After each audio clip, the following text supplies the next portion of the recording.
বিসমিল্লাহির রহমানির রহিম। তুলে দেয়। আর যেখানে গেলে শুধু হো হো, ওটা ভণ্ড। কারণ হো হো বলে কোনো জিকির নেই। কথা বলেন না কেন? এরা নাকি থানাতে, টিওন অফিসে, এসপি অফিসে আমার নামে চিঠি দিয়েছে যে আমরা আল্লাহর ওলি, আমরা পীর, আমাদের নামে উনি বলে। আরে আপনি কিসের পীর? আপনার দরবারেতে কোরআন থাকবে। শাহজালালের কাছে কেউ গেলে আগে কোরআন তুলে দিত। কথা বলেন না কেন? এই যে শাহ মাকদুম এখানে যিনি পতাশিয়া এসে পতা পুঁতেছিলেন, ইট নাকি গেড়েছিলেন, ওনার জীবনী পড়ে দেখেছে। আমি জানতাম না যে এই জেলায় সেটা। ওনার কাছে কেউ গেলে উনি কোরআন আগে তুলে দিত, এই নেন, এইটা পড়লে আল্লাহকে পেয়ে যাবেন। পরিষ্কার ভাষায় বলছি, বাংলাদেশে 48,000-এর উপরে এখন পীর। এই 48,000-এর ভেতরে হাতে গোনা কয়েকটা বাদ দিলে অধিকাংশ গুলোই ভণ্ডামিতে লিপ্ত। এমনকি কাফের পর্যন্ত হয়ে গেছে। সাতক্ষীরার খাজা মঈনুদ্দিন সিদ্দিকী নাম শোনেননি?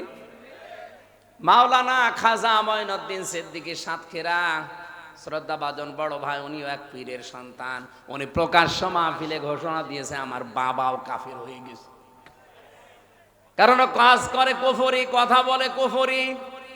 ওনাকে নাকি বলেছিল যে তুই আমার ছেলে, আমার দরবারটার 12টা বাজাবি। বলেছে বাবা আপনি আমাকে কোরআন পড়িয়েছেন কেন? কোরআন পড়িয়ে দেখে আপনার এই দরবার টিকে না।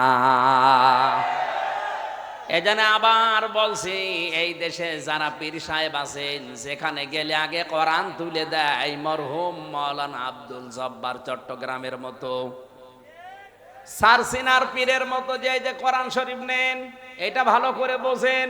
1 বছর সময় দিলাম, মুরিদ হয়েছ, পুরাটা মাতৃভাষায় একবার পড়ে আসো, দেখো তোমার জীবন এমনিতেই পাল্টিয়ে যাবে। আপনি যদি এটা পুরাটা নাই পড়েন তো এর হালাল কি করে জানবেন, হারাম কি করে জানবেন? এজন্য কোরআন পড়া ফরজ, হাফেজ হওয়া ফরজ না। এ পুরা এলাকার ভেতরে 5 জন হাফেজ থাকলে যথেষ্ট, কিন্তু কোরআন 5 জন পড়লে হবে না। এখানে 5 লাখ মানুষ থাকে, এই থানায় 2 থানা মিলে 5 লাখ মানুষকে কোরআন পড়া লাগবে। কোরআন পড়া কি বলেন বলেন কেমন ফরজ? নামাজের মতো। নামাজও হবে না যদি কোরআন না পড়েন। নামাজের যে 19টা নামাজ ভাঙ্গার কারণ আছে, আর 1 নাম্বার কারণ কোরআন অশুদ্ধ পড়া। এজন্য আহ্বান জানাচ্ছি, যারা এসেছেন এখান থেকেই সিদ্ধান্ত নিয়ে যান, মরণের আগ দিন হলেও আমি কোরআন পড়া শিখে মরব। শুধু শিখবো না, আমি বসবো, যেভাবেই হোক আমি বসবো। কথা বলুন, চেষ্টা চালান। যদি আপনি এভাবে পড়তে পড়তে নাও পড়তে পারেন, যদি আলিফ বা তা সা পড়তে পড়তেই মারা যান, 50 বছর লাগুক, অসুবিধা নেই। আপনি তালেবে এলেম হয়ে যাচ্ছেন, আর তালেবে এলেম মরে গেলে কোনো হিসাব নেই। সুবহানাল্লাহ বলতে পারেন নাই? অনেকে বলে হুজুর দোয়া করেন ছেলে যেন আব্দুল কাদের জেলানি হয়। এমনি হবে? রাশেদুল ইসলাম যে মাদ্রাসা বানিয়েছে, ওই রকম মাদ্রাসায় আব্দুল কাদের জেলানিকে তার মা নিয়ে গেছে। ওস্তাদ ডাক দিয়ে বলছে বাবা বলো আলিফ। আব্দুল কাদের জেলানি বলছে হুজুর আলিফের মানে কি? হ্যাঁ, আলিফের মানে আমি জানি না। যে জিনিসের মানে হয় না, অর্থ হয় না, ও জিনিস পড়ি আমি করব কি? পড়বো না। ওস্তাদ বলে বাবাজি তুমি কি জানো আলিফের মানে? বলে হ্যাঁ, আমি মায়ের কাছ থেকে শুনেছি। কি শুনেছো বলো দেখি। হযরতে আব্দুল কাদের জেলানি তিনি শুরু করলেন, আল্লাহ ইলাহা ইল্লাহু আল হাইয়ুল কাইয়্যুম লা তাখুযুহু সিনাতুন ওয়ালা নাওম। একটা একটা করে আল্লাহর পরিচয় দিলেন 10টা। কয়টা? এই আয়াতের ভেতরে আল্লাহর 10টা ক্ষমতার কথা আছে। ফরজ নামাজের পরে কেউ যদি আয়াত পড়ে, আয়াতুল কুরসি যেটা আমরা বলি, এর ভেতরে আল্লাহর 10টা ক্ষমতার কথা বলা আছে। কোন মানুষ যদি ওই অনুযায়ী তার প্র্যাকটিক্যাল লাইফ চালায়, মরণের পরে কোনো বাধা নেই জান্নাতে যাওয়ার, শুধু একটাই রাস্তা খোলা আছে, মরবে জান্নাত পেয়ে যাবে। কিন্তু 10টা আবার মানা লাগবে। আব্দুল কাদের জেলানী 10টার পরিচয় দিলেন আয়াতুল কুরসি তেলাওয়াত করে। উস্তাদ কাঁদতে কাঁদতে বেহুশ হয়ে গেছে। হোশ ফেরার পরে মাকে ডাক দিয়ে বলছে, মা আপনার এই ছেলে মনে হয় কোনো জায়গায় পড়িয়েছেন, এখন নিয়ে এসেছেন আমার কাছে পরীক্ষা করার জন্যে। মা বলছে, কই কোনো জায়গায় তো এর দেয়নি, এই প্রথম আপনার কাছে নিয়ে আসলাম। ওস্তাদ বলে, মা গো আপনার এই ছেলের তো পুরা কোরআনের প্রায় 18 পারা মুখস্থ আছে। মা আমার কান্না আরম্ভ করলেন। ওস্তাদ বলে, মা আপনি কাঁদেন কেন? আপনার তো খুশির বিষয়, আপনার তো আনন্দ লাগার কথা যে এতটুকু বয়স, এই বয়সে আপনার ছেলে কোরআনে কারিমের 18 পারা মুখস্থ করে ফেলেছে, তা অর্থ সহ ব্যাখ্যা করতে পারে। মা ডাক দিয়ে বলে, উস্তাদ আমার আফসোস লাগে এই কারণে, আমার এই সন্তানটা যখন পেটে ছিল প্রতিনিয়ত আমি কোরআনে কারিমের প্রায় 18 পারা পর্যন্ত পড়তাম। আমি পুরা কোরআনের হাফেজা না, আমি 18 পারার হাফেজা।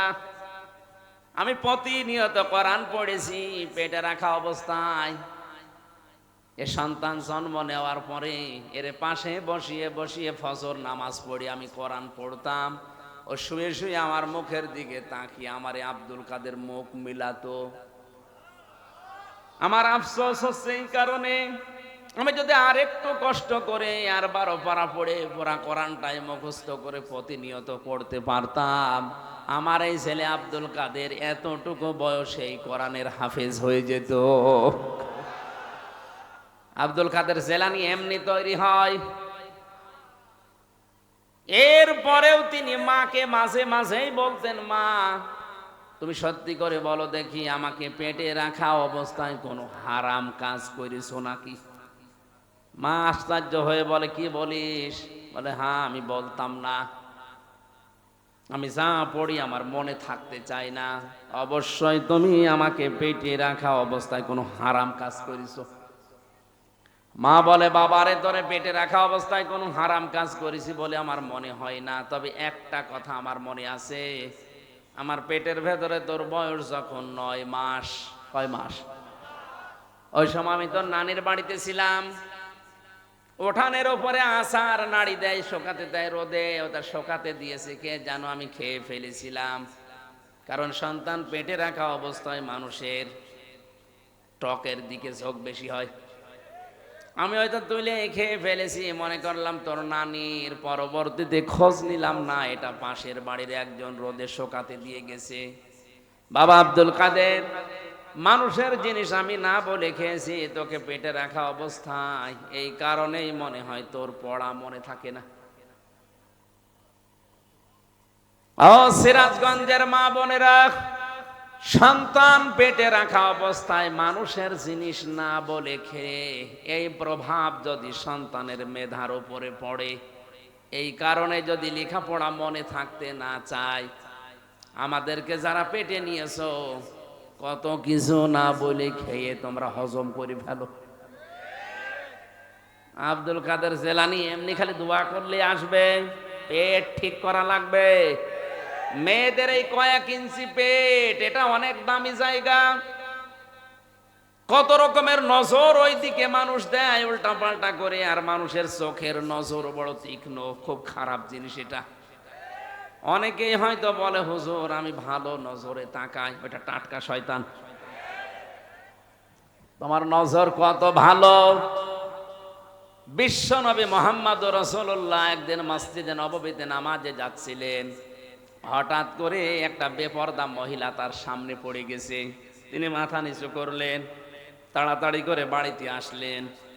হযরতে সাউদা রাদিয়াল্লাহু তাআলা আনহাকে ডাক দিয়ে বললেন, কোথায় তুমি, এদিকে আসো। তার সাথে তিনি সংসার করার পরে হযরতে সাউদা বলে, হে রাসূল আপনি তো মসজিদে যাচ্ছিলেন, হঠাৎ করে ফিরে আসলেন কোন কারণে? হযরতে সাউদা ডাক দিয়ে বলেছেন, নবীজি বলেন আমি যখন যাচ্ছিলাম তখন একটা বেপরদা মহিলা আমার সামনে পড়ে গিয়েছিল, তাড়াতাড়ি করে মাথা নিচু করে চোখ বন্ধ করে আমি প্রায় চলে এসেছি। শয়তান আমারে ধোকায় ফেলে দিচ্ছিল, তাড়াতাড়ি করে চলে এসে আমার জায়েজ জায়গায় আমি এই জায়েজ কাজটা করেছি। বলেন তো, শয়তান যদি বিশ্ব নবী মুহাম্মদুর রাসূলুল্লাহকেও ধোকা দিতে পারে, আমাদের পারবে না? আপনার মন কি রাসূলুল্লাহর চাইতেও পবিত্র হয়ে গেছে? এখানে ভণ্ডামি কথা কোথায় পান আপনি? বলে আমার মন পবিত্র আছে। আমি যে কথাটা বলার জন্য পর্যন্ত এসেছিলাম, শিরক এবং কুফরি যেন আমাদের জীবনে না থাকে, তাহলে জাহান্নামে একবার গেলে আর বের হতে পারবেন না। সুতরাং কোরআনে কারিম আমাদের এই মুহূর্তে থেকে পড়া দরকার, যেমন তেমন ভাবে না, আব্দুল কাদের জেলানির মতো বুঝে বুঝে। আমি কথা দিয়ে যাচ্ছি, এখানে যারা এসেছেন আজকের এই দিন থেকে আগামী বছর যদি এখানে অনুষ্ঠান হয়, 1 বছর সময় পাবেন। কোরআনটা আপনি একবার হলেও মাতৃভাষায় শেষ করেন। আমি প্রায় 75 বারের উপরে শেষ করেছি, আমার তো আয়ত্ত হয়ে গেছে ইনশাল্লাহ। আপনি পড়েন একবার, দেখবেন আপনাকে দিয়ে এলাকায় যারা শিরিক আর বেদাত করাতে পারবে না। কারণ এটা আলো। এটা কি? সূরা ফুরকান আমি পড়েছি একটা মাত্র আয়াত। ফুরকান মানেই পার্থক্যকারী সত্য মিথ্যাকে। এলাকায় যারা সত্য মিথ্যাকে মিশ্রণ করে ফেলে, আপনি কোরআন কারীম পড়লে পার্থক্য করে ফেলবেন। কোরআনের আর এক নাম আছে কোরআন আজ-জিকির। কোরআনের নাম কি? এর আর এক নাম আছে আল কিতাব, এর আর এক নাম আছে শেফা।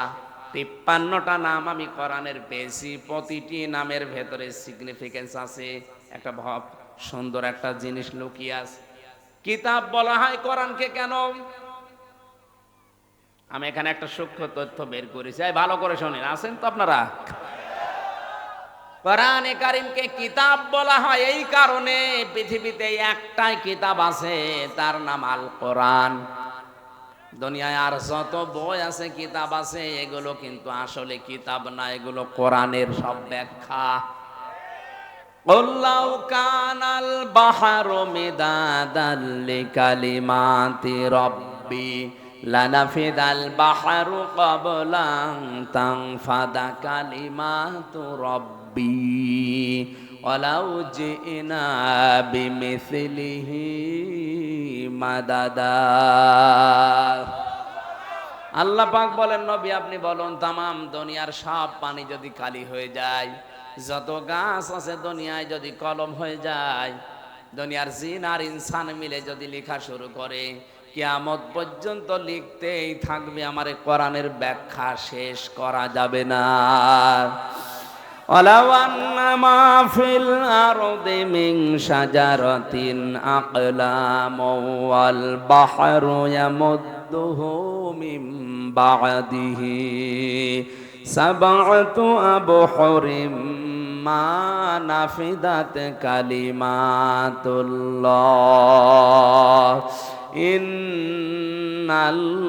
ইন্নাল্লাহা আজিজুন হাকীম।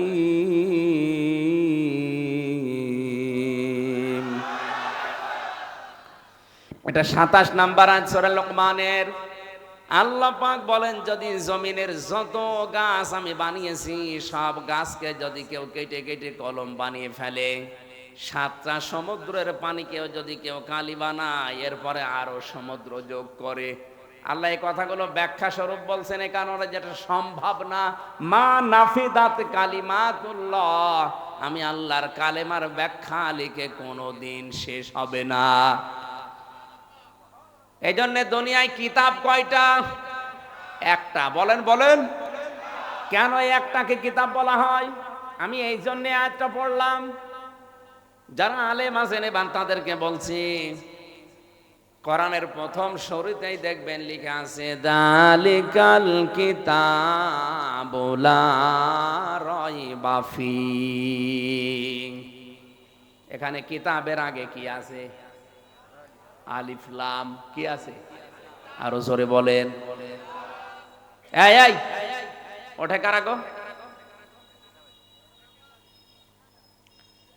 এদিকে ভালো করে খেয়াল করেন, কেন আল্লাহর এই কোরআনকে কিতাব বলা হয়, আর কেন আল্লাহ প্রথম এই কিতাব দিয়েছেন কোরআন শব্দ না দিয়ে জালিকাল কোরআনু দেয়নি? কি দিয়েছেন? জালিকাল কিতাবও দিয়েছেন, আর কিতাবের আগে আলিফ লাম দিয়েছেন। মুফাসসিরিন ইকরাম লিখেছেন এই পৃথিবীতে একটাই মাত্র হেদায়েতের কিতাব, যার নাম কোরআন শরীফ। এখন যদি কোরআন কাউকে হেদায়েত দিতে না পারে, পথ দেখাতে না পারে, ওর মনের পরিবর্তন ঘটাতে না পারে, বুঝবেন ওইটা জাহান্নামে যাওয়ার জন্য তৈরি হয়েছে। কিতাবে কোরআনে কারিমের নাম কয়টা বললাম? 53টার উপরে। কয়টা?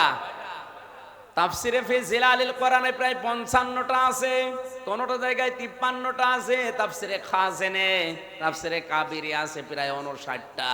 অনেক অনেক জায়গা অনেক নাম আছে, আমার মুখস্থ আছে যেগুলো।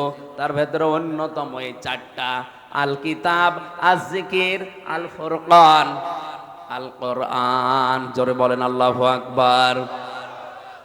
আমি যে কথাটা এর আগে বললাম যে কোরআন যদি কাউকে হেদায়েত দিতে না পারে, মনের পরিবর্তন ঘটাতে না পারে, ওর কপালে আর হেদায়েত নেই। এটা আমি বানালাম বানালাম বানালাম। এই যে নরসিংদীর গিরিশচন্দ্র সেন, বেটা হিন্দু মানুষ, ওর মন ছিল না কোরআন থেকে হেদায়েত নেওয়ার, কিন্তু কোরআন পড়েছে আমাদের চাইতে বেশি, ও কোরআন বুঝেছে আমাদের চাইতে বেশি, ও কোরআন লিখে